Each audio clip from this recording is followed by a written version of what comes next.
السلام علیکم، welcome to my channel پیارا دین اسلام۔ امید کرتی ہوں آپ سب خیریت سے ہوں گے۔ آج جو واقعہ میں آپ کو بتانے جا رہی ہوں وہ موسیٰ علیہ السلام کے دور میں فرعون کی ایک باندی تھی، اس کا واقعہ ہے۔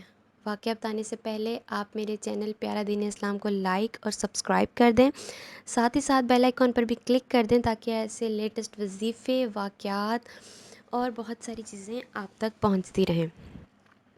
تو 2000 سال پیچھے چلے جائیں تو موسیٰ علیہ السلام کا دور تھا۔ اس میں ایک شخص فرعون تھا جو نشان عبرت ہے، جسے ہر کوئی جانتا ہے، دنیا کا وہ واحد شخص جس نے کہا میں سب سے بڑا رب ہوں اور رب ہونے کا دعویٰ کیا۔ انسانوں میں صرف فرعون نے ہی یہ دعویٰ کیا ہے کہ وہ رب ہے۔ اس کی باندی مسلمان ہو گئی، موسیٰ علیہ السلام کا کلمہ پڑھ لیا۔ ایمان کبھی بھی چھپتا نہیں ہے۔ فرعون کو جب پتہ چلا تو اس نے اس کو پکڑ لیا۔ اس کی 2 بچیاں تھیں، ایک دودھ پیتی تھی، ایک ساتھ چلتی تھی۔ فرعون نے اپنا دربار لگایا، ایک کڑا بنوایا، اس میں تیل ڈلوا کر اس کے نیچے آگ جلوا دی۔ تیل ابلنے لگا۔ تب فرعون نے اس باندی سے کہا یہ آگ تیرے سامنے ہے، اس کے اوپر یہ ابلتا ہوا تیل ہے۔ موسیٰ علیہ السلام کو رب مانے گی تو پہلے تیری بچیوں کو اس میں جلاؤں گا، پھر اس کے بعد تجھے اس میں جلا دوں گا۔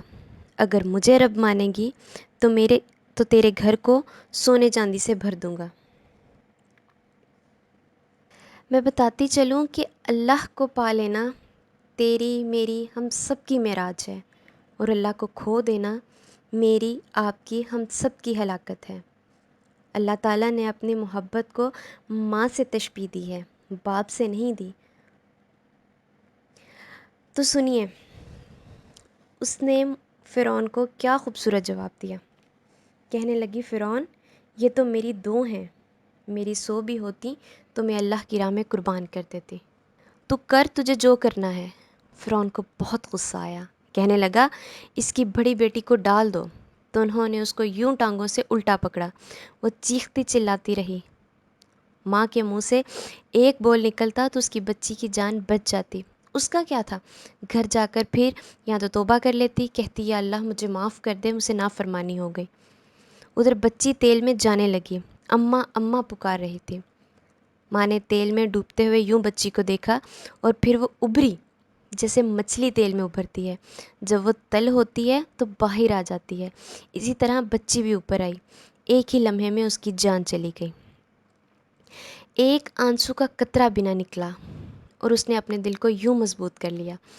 تو میرے رب کی غیرت، میرے رب کی رحمت، میرے رب کی محبت یوں حرکت میں آئی۔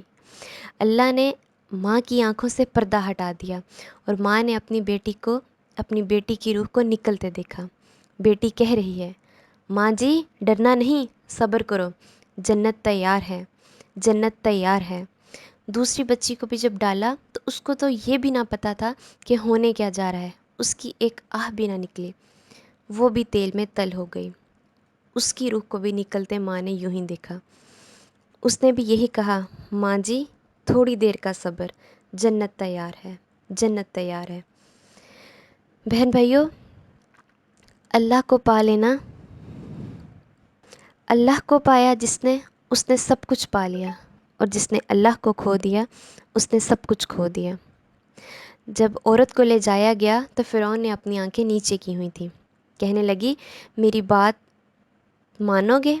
میری ایک آخری خواہش ہے کہ جب میں بھی جل جاؤں، میری اور میری بچیوں کو کی ہڈیوں کو ایک ساتھ، ہماری راہ کو ایک ساتھ ایک ہی جگہ دفن کرنا۔ فرعون نے کہا تیری یہ خواہش پوری کی جائے گی۔ اس نے کہا پھر پیچھے ہٹ جاؤ، میں اللہ کو جان دینے جا رہی ہوں، مجھے دھکا مت دینا، مجھے دھکا دینے کی ضرورت نہیں، میں خود کود جاؤں گی۔